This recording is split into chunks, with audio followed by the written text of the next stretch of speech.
Welcome back to Bloodstock TV. I'm sitting here with Paolo from Trivium. Hello. What a pleasure to have you, man. Thank you very much for having me. Now, let's talk about it. It's the second time back I headlining know. at Bloodstock, and Unreal. yeah, it's killer. And what a perfect piece to this weekend. I mean, the three headliners are just the dream, you Yeah. know.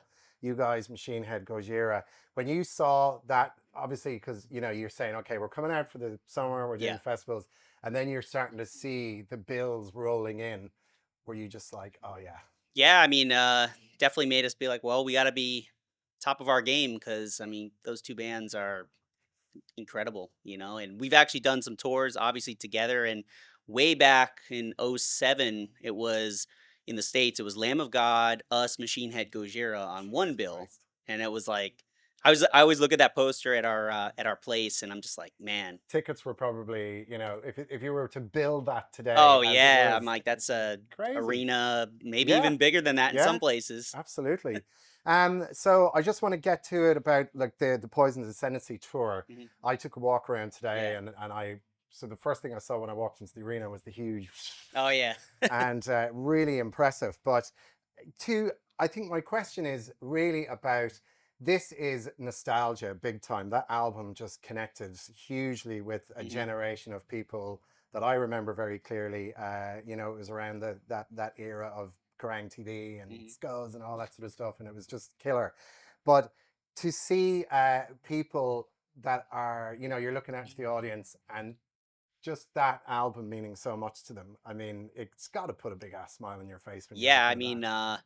I feel like we almost underestimated how many people, there would be. I mean, we knew it sold a lot of records, but to actually see, like, the sea of people, the people that were there and the people that discovered it later, it was an unbelievable feeling, like, walking out each night on that tour. Um Yeah, and we knew that, like, we wanted to really enjoy the moment, like, be in it, enjoy the audience, enjoy just being up on stage, and Yeah. playing the record too was great because 'cause we've never really done anything like that. We've never done a start to finish full album playthrough, Mm. and I mean, because 'cause we're so used to, like, okay, new album every couple years, you forget, like, some of those deep cuts on a record, and, it was great to just Ha- do it. have you, has there been any kind of nuances or changes that you've made? And I mean, obviously, you can't play everything exactly as on a record in a studio, Yeah. but have these tracks, some of the deep cuts, kind of developed into kind of, you're looking over at Corey and Matt going, yeah, we'll just do that. That little thing sounds pretty cool there. And Yeah, little definitely some subtle little things, more for, sure, like, just the live setting where it's like, "Oh, we could kind of maybe do this a little bit different to, like, enhance it live," but for the most part, we stayed pretty true to it, and, mm, I think when you're playing, like, those fast riffs and stuff, there's really not much improv in yeah. between some of those riffs, so, yeah, it was great learning, playing it all again, and Did it bring back memories of that time? yeah, it's just like, man, just We were just going for kids. yeah, just going for everything, just Yeah. like you didn't think, you just did. Mm. And it was great playing it. Fantastic. Now I got to ask about. Corey had said in a recent interview about new album. He's talking new Mm. album stuff. And is it indefinite that we'll see it It's 2026? kind of hard to say. So obviously we have this EP coming up. Yeah, And for us, it's been about 9, 10 months since we finished it.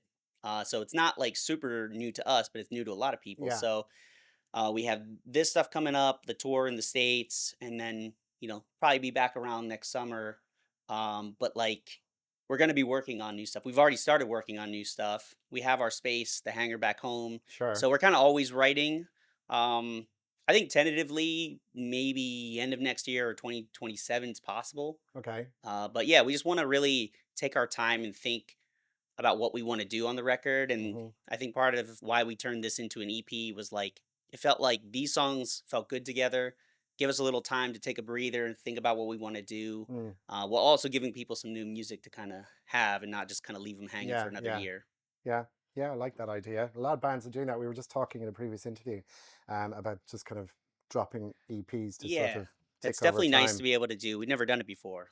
Now, I never thought I would be talking to you about kittens. Oh. Okay. Oh, yeah. I know where this But might I be have going. to bring it up because it was so amazing. But like, Yes. was that did that take you by surprise how that just Oh, went? yeah. I remember just seeing in the group chat, like, "Oh, there's kittens stuck in a generator," and I'm like, "Well, I wanna go out and see how we can help," and I was like, "Well, we should probably just bring, Maria, our photographer, videographer, who knows what's gonna happen," and, Yeah, it was a it was a pretty crazy, turn of events, just being able to get the cats out, have the fire department come out, help us out. It was amazing. it's one of those things that like it just shows the really soft side of what is viewed stereotypically Oh, as, yeah. big, burly, tough sort of dudes. But no, it's incredible. And like, did you see? Obviously, it went viral online, but did you see a kind of a surge in interest in the band from people that would probably not likely know who you were? Yeah, Was it definitely seemed like wow, quite a few people kind of like I mean, I don't know if it led them to our music, but they definitely knew like Trivium likes cats and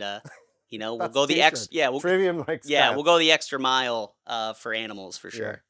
Okay, so let's just you've talked about what's going on in with the EP and possibly new album in 2027, but with going back to this Ascendancy shows that you've been doing, is there a particular song from that album that is really brings back some memories to you? I know the whole album does and it's near, but one that's quite sentimental to you in Um particular. I would say I mean, I guess pull harder just because, that was just like such a massive moment, like when that connected with people. And I'll just never forget coming here for the first time and just seeing how people were just losing their mind to this. And we were such a new band that we didn't think it was possible that like new bands could have this At 11 reaction. o'clock in the morning. Yeah. And, our entire touring history at that point was only about 8 months. And we were used to being the opening band, which was Mm, people just kind of like with the, stone face looking at you like, just like, yeah, and then we're like, "Okay, that's fine, we gotta win them over," and then it was just like came here and was like, "Whoa, this is a total different thing." So I just think of when we're playing Pull Harder, like, that was, like, the first time you're just like, "Wow, I the can't believe." fuse was Yeah, it was ignited. totally, Yeah, totally. yeah. It's so fantastic to see the kind of full circle Yeah. and now so much ahead of you. It's wonderful. I'm very aware of time, so I'm going to. I know you have to get ready for this big show tonight, and again, just thank you so much for taking the time to speak to us here at Bloodstock TV and second headliner at Bloodstock for Can't Trivium. believe it. And let's hope that there's more to come. Yes. All the best of luck to you with everything going Thank you very forward. Thank you much. so much.